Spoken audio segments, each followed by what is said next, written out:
कि जो तलीमी इदारे हैं वो एक कारोबार चला रहे हैं, अगर नहीं चला रहे तो अवाम को ऐसा क्यों महसूस होता है? तो कोई एक बंदा जो 4.5-5 करोड़ लगा रहा है, वो इस नज़रिए के साथ थोड़ी लगाएगा कि मैं कल को घर जाके बैठ जाऊँ। या वहाँ पे वो जो तो उसकी टीचर्स आमदन हैं, बढ़ाने के लिए करेगा। अगर 4 करोड़ लगा रहा हो तो मुझे 10-12 करोड़ आए। ज़ाहिर-सी बात है उसके लिए एफर्ट भी तो करनी पड़ेगी। तो फिर ये कारोबार बन गया ना। कारोबार तो अंडरस्टूड है ना, इसको आप कैसे कह सकते हैं कारोबार नहीं? अगर सिर्फ तलीम आप ये समझ रहे हैं कि हमने खिदमत खल्क करनी है और टीचर ने साइकिल पे ज़िंदगी गुजारनी है, तो फिर ये कहाँ का इंसाफ है? कि कुछ तलीमी इदारों ने अपनी फीसेस बेजा बढ़ाई, जिसकी कोई लॉजिक नहीं समझ में आती। मगर अक्सर वालिदैन का भी ये भी सुनने में आया कि वो अपनी जो है फीसें जो हैं वो अपनी ज़रूरियात से ज़्यादा पे कर रहे होते हैं। मैं वैसे एक और फिर पंजाबी की इसमें एक और कहावत ऐड करता हूँ। वो कहते हैं ना जी, किसी का मुंह लाल हो गए थे अपना चपेटा मार के नहीं कर लिया। लेकिन हमारे यहाँ पे रिवाज है। किसी स्कूल कॉलेज में चले जाएं, स्टेशनरी वहाँ से लेनी है, वहाँ पे यूनिफॉर्म वहाँ से लेने हैं, बुक्स वहाँ से लेनी है, कॉपीज़ वहाँ से लेनी है। टीचर्स को तनख्वाहें कम दी जाती हैं। हर अदारा ये चाहता है कि टीचर्स को कम तनख्वाहें दी जाएं। क्या ये टीचर के साथ जुल्म करके नाइंसाफ़ी नहीं है? अगर कोई अदारा टीचर्स को अच्छी सैलरीज पे नहीं कर रहा, तो इससे बड़ा जुल्म वाकई कोई नहीं है। अस्सलामु अलैकुम वरहमतुल्लाहि वबरकातुहू। 313 डिजिटल के प्रोग्राम एजुकेशन डेस्क में आपका अपना मेज़बान अख्तर रसूल जंजुआ हाज़िर खिदमत है। नाज़रीन, इस प्रोग्राम में हम बात करते हैं मेरे तलीम पे स्कूल कॉलेजेस के हवाले से। तो आज इस नशिस्त में मेरे साथ मौजूद हैं वक्कास Ali Amanat sahab, regional director Apex Group of Colleges. Waqas Ali Amanat sahab, अगर बात की जाए मेरे तलीम पे, तो माँ बाप अपनी औलाद के लिए अपनी ज़रूरतें छोड़ के बच्चों के फीसें हैं वो अदा करते हैं। हर माँ की ये ख्वाहिश होती है कि उसका बच्चा किसी अच्छे मुकाम पे चला जाए।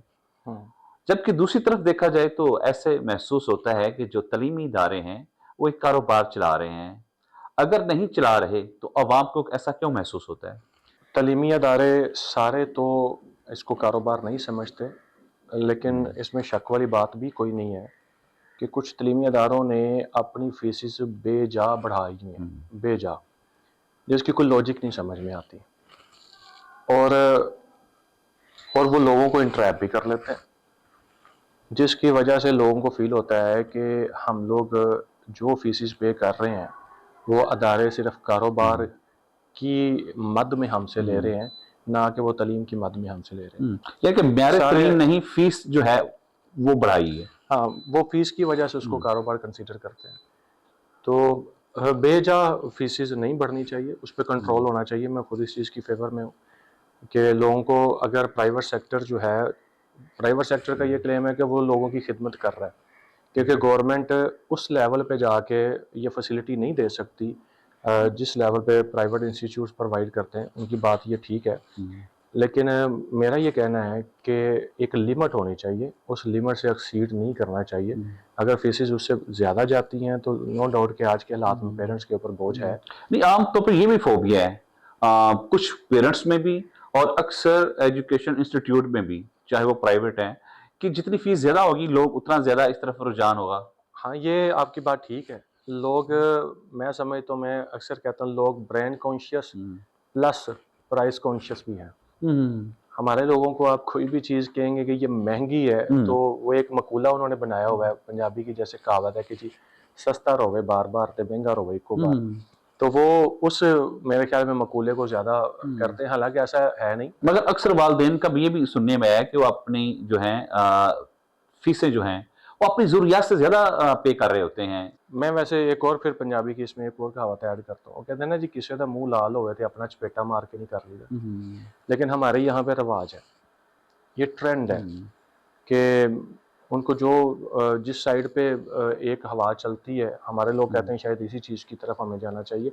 हालांकि एनालिसिंग पावर जो है ना हमारे लोगों की, वो बहुत कम है। एनालिसिस करने की जो सलाहियत है वो लोगों में कम है। वो सुनी सुनाई बातों पे, देखी हुई बातों की तरफ। तो नो डाउट की है कि कारोबारी सेंस में भी है।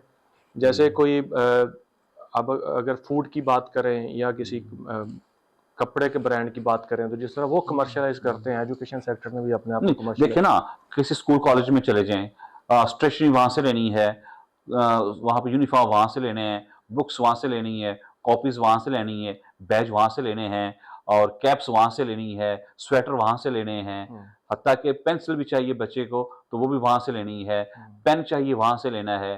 तमाम चीज़ें वो एक जगह पे और बाहर जो वाले वो मुँह उठा के देख रहे होते हैं कि यार कब ग्राहक आए, कब हम वो अपना बच्चों का पेट पाल सकें। अच्छा अख्तर भाई, इसमें 2 चीज़ें हैं। इसमें पहली बात तो ये है कि अगर कोई इंस्टीट्यूट ज़बरदस्ती फोर्सफुली कहता है नहीं भैया आपने बाहर से लेनी नहीं है, मैं समझता हूँ वो गिल्टी है इस मामले में, बाहर से आपने लेनी ही नहीं है। दूसरी चीज़ ये है कि अगर वो इस सेंस में रखी हुई हैं चीज़ें कि भाई हाँ, पेरेंट्स को भी ये होता है कि अगर हम लोग किसी इंस्टीट्यूट में जा रहे हैं तो हमें बाज़ार में ना ही जाना पड़े।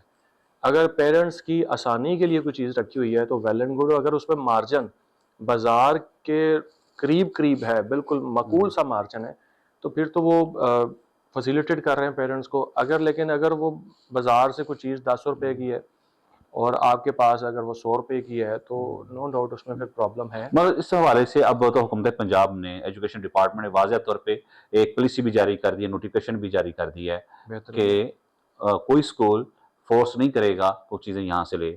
हाँ। अच्छा, दूसरी मुझे ये बात बताएं कि आम तौर पे अब नज़र जो आ रहा है कि जो तालीम है अब ये इन अमीरों के लिए मखसूस होकर रह गई है, गरीब बेचारा कहाँ जाएगा, इतनी फीसें कैसे भरेगा?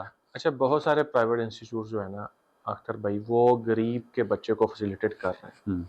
डिफरेंट किस्म के जो है वो स्कॉलरशिप प्रोवाइड होते हैं, जैसे ऑर्फन स्कॉलरशिप है, नीड बेस्ड स्कॉलरशिप्स हैं, ये प्रोवाइड करते हैं, सारे इंस्टीट्यूट्स कर रहे हैं।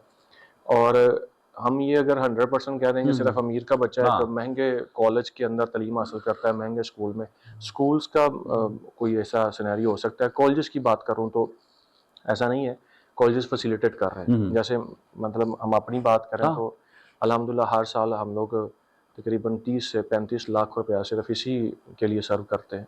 पर हर एक तो नहीं ना करता। हाँ, मैक्सिमम लोग करते हैं, करते हैं, मैक्सिमम लोग करते हैं। अच्छा, आमतौर पे ये भी देखने में आया है कि कोई भी प्राइवेट जो अदारा है वो अपने टॉपर्स को नुमाया करता है, उसके एडवर्टाइज करता है, और दूसरे बेचारे जो बच्चे हैं वो इख्तिसाल तो नहीं होता उनका। होता है, होता है। वो बेचारे कहाँ पे ये इसमें सिस्टम इन्वॉल्व है। देखें, हम लोगों को एक ऐसा सेटअप मिल गया जो कि जुल्म की इंतहा है। हम लोगों ने मार्क्स को ही जो है वो सारा कुछ कंसीडर कर लिया हुआ है और बच्चों को एक दौड़ की तरफ लगा दिया कि आपने नंबर लेने हैं, चाहे आप कॉन्सेप्ट क्लियर कर रहे हैं, नहीं कर रहे हैं, प्रैक्टिकल वर्क कर रहे हैं, नहीं कर रहे हैं, लेकिन आप नंबर अच्छे ले रहे हैं तो आप बहुत अच्छे हैं। और लोगों की डिमांड भी यही है। ठीक है। उसकी रीज़न है कि हमारी यूनिवर्सिटीज़ ने क्राइटेरिया ये रखा हुआ है कि आप इंटर में अच्छे नंबर लेकर आएंगे तो फिर ही आपका मेरिट लिस्ट में नाम आएगा। तो इसका मतलब पूरा सिस्टम इसमें इन्वॉल्व है। मार्क्स की दौड़ जो है वो सिस्टम ने लगवाई हुई है। अगर बात करें दिल की, अगर बात करें इंस्टीट्यूट की, उसमें आप भी शामिल हैं, टीचर्स को तनख्वाहें कम दी जाती हैं। हर अदारा ये चाहता है कि टीचर्स को कम तनख्वाहें दी जाएं। क्या ये टीचर के साथ जुल्म करके नाइंसाफी नहीं है? अगर टीचर का जहां पे जुल्म ज्यादती हो रही है तो वो कैसे बच्चों को अच्छे तरीके से पढ़ा सकेगा? अच्छा, मैं खुद भी क्योंकि टीचर हूँ और मैं इस चीज़ को ऑन करता हूँ। अगर कोई अदारा टीचर्स को अच्छी सैलरीज पे नहीं कर रहा तो इससे बड़ा जुल्म वाकई कोई नहीं है। हम देखें ना, हज़रत उमर रज़ी अल्लाह तआला अन्हु के दौर में सबसे ज़्यादा उजरत किसकी थी? मुअल्लिम की थी। प्राइवेट सेक्टर में जो अच्छे इंस्टीट्यूट्स हैं उनमें टीचर्स की सैलरीज अच्छी हैं, लेकिन उसके एवज़ जो वर्किंग लोड है वो भी बहुत ज़्यादा है। इसमें भी कोई शक वाली बात नहीं है। मैं समझता हूँ कि टीचर्स की सैलरी अच्छी होनी चाहिए ताकि उसका भी फोकस सारे का सारा बच्चे के ऊपर हो, ना कि अपने पेट की तरफ हो, ना अपने घर की तरफ हो। उसका भी हक है कि वो अच्छी लाइफ गुजारे, उसके पास भी गाड़ी हो, उसके पास भी अच्छा घर हो, उसके बच्चे भी अच्छी तालीम हासिल करें। लेकिन आपकी बात बजा है, ज़्यादातर इंस्टीट्यूट्स, अगर कोई इंस्टीट्यूट चलें वो रनिंग सिचुएशन में, अभी वो स्टार्टिंग सिचुएशन में है, उसकी तो कोई लॉजिक समझ आती है कि बोझ जो है वो ओनर के ऊपर ज़्यादा होता है। लेकिन अगर कोई इंस्टीट्यूट चल चुका है, वो अच्छी अर्निंग कर रहा है, अगर वो कोई अपने लिए महल खड़े कर रहा है, अपने सिस्टम को बड़ा करता जा रहा है, तो उसको चाहिए कि वो अपने एम्प्लॉय के साथ जुल्म ना करे। कई इंस्टीट्यूट्स ऐसे हैं जहाँ 5-5, 6-6, 10-10 साल से 20-20 साल से लोग लगे हुए हैं, लेकिन वो बड़ी लो इनकम के ऊपर जो है वो सर्विसेज दे रहे हैं। तो हरासमेंट के केस भी सामने आते हैं मुख्तलिफ इंस्टीट्यूट में, इसके बारे में क्या कहना चाहेंगे आप? हरासमेंट के केसेस देखें, ये एक, मैं तो उसको लानत ही समझता हूँ। हया के मामला जो है वो इंस्टीट्यूट तो मस्जिद की हैसियत रखता है। और अगर मस्जिद में, मैं तो समझता हूँ गाली अलाउ नहीं है, मस्जिद में लड़ाई झगड़ा अलाउ नहीं है, इस तरह तलीमी अदारे के अंदर भी ये चीज़ें अलाउ नहीं होनी चाहिए और हैं भी नहीं है। हम इसको जस्टिफाई भी कर सकते हैं, हमारे दीन के अंदर ये है कि ये तलीमी अदारा जहाँ पर आप हुनर सिखा रहे हैं, जहाँ बच्चों को अखलाकियात सिखाई जा रही हैं, तो वो एक मस्जिद की हैसियत रखता है। नबी का फरमान है ना, तुम 10 मुसलमानों को लिखना पढ़ना सिखा दो, तो लिखना पढ़ना तो मेरे नबी की सुन्नत हुई ना। मगर करेक्टर टेस्ट भी देखने में चीजें आई हैं कि काफी जो टीचर्स होते हैं वो नहीं, काफ़ी नहीं कहेंगे, काफ़ी नहीं कहेंगे, गंदी मछलियाँ तो हर तालाब में पाई जाती हैं। जी नाजरीन, बात हो रही थी ना एजुकेशन डेस्क के प्रोग्राम पे वकास अमानत साहब के साथ कि म्यार तलीम के हवाले से और स्कूल कॉलेज में दी जाने वाली सहूलियात के हवाले से। तो आप भी इसमें शामिल हो सकते हैं, आप भी अपने राय का इज़हार कर सकते हैं कमेंट की सूरत में और इस प्रोग्राम को शेयर करने की सूरत में भी। आप भी अपना अदारा चला रहे हैं, तो आप भी हमें कह सकते हैं, हम आपके अदारे का भी आके इंट्रोडक्शन और इंटरव्यू करेंगे। इस रिपोर्ट के साथ ही मेज़बान अख्तर रसूल जंजुआ को 313 डिजिटल से इजाज़त दीजिएगा।